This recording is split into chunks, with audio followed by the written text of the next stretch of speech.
আসসালামু আলাইকুম। দুপুরের রান্না শুরু হয়ে গেল। সকালে নাস্তা করার পরে দুপুরে রান্না করতে চলে আসলাম।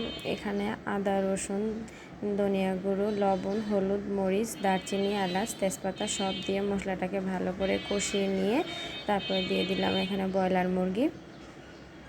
একটা মুরগি থেকে অর্ধেকটা অংশ নিয়েছি।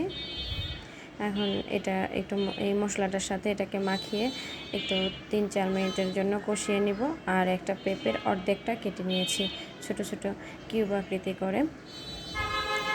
পেঁপেটা কেটে ধুয়ে পরিষ্কার করে পানি ঝরিয়ে নিয়েছি। মাংসটা 3-4 মিনিট কষানো হয়ে গেলে তারপরে এই পেঁপের যে টুকরোগুলো এগুলো দিয়ে দিব।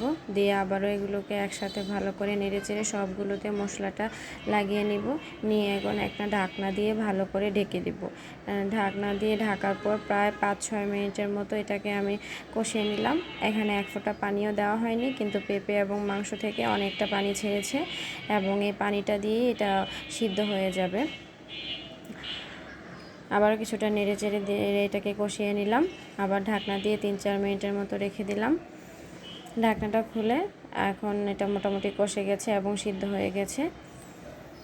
আর একটু নেড়েচেড়ে নিব এটাকে।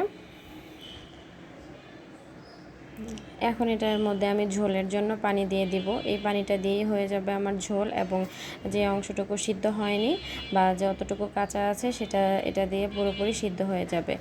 ঝোলটা দিয়ে আমি একটু নেড়েচেড়ে ঝোলের সাথে মিশিয়ে দিচ্ছি, যাতে করে মশলাগুলো ভালো করে একটু নেড়েচেড়ে ঝোলের সাথেও লেগে আসে।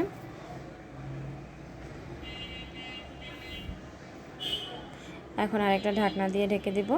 দেখে আসি আমার রাজকন্যারা কী করে। 2 রুমে 2 জন। এই যে ছোটজন, ও বসে বসে টিভি দেখতেছে। চেয়ারে বসে সাইকেলের উপর পা দিয়ে কি স্টাইল করে টিভি দেখতেছে, কার্টুন দেখতেছে ভাব নিয়ে। আবার আমার দিকে আর চোখে তাকাচ্ছে, কিছু বলতেছে না, কিন্তু খুব ভাবে কার্টুন দেখতেছে। এখন দেখে আসি বড় মেয়ে কী করে। বড় মেয়ে অবশ্য এই রুমে নেই। ওকে বলতেছিলাম যে আজকে শুক্রবার, একটু তাড়াতাড়ি উঠোনি ঘুম থেকে, দেরি করে ঘুম থেকে উঠেছো, এখন একটু পড়তে বসো।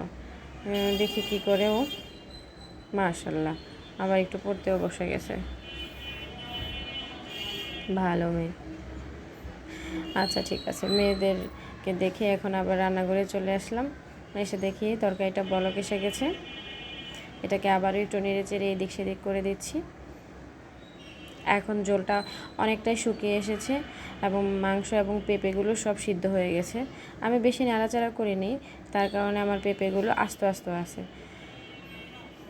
বেশি নাড়াচাড়া করলে পেঁপেটা খুলে নেবে একটু, তাতেও কোনো সমস্যা নেই। এখন দিয়ে দিলাম ভাজা জিরা গুঁড়ো, দিয়ে আবারও একটু নেড়েচেড়ে এটাকে একটা ঢাকনা দিয়ে রেখে দিব। এখন এই অবস্থায় আমি মাংসটা নামিয়ে নেব।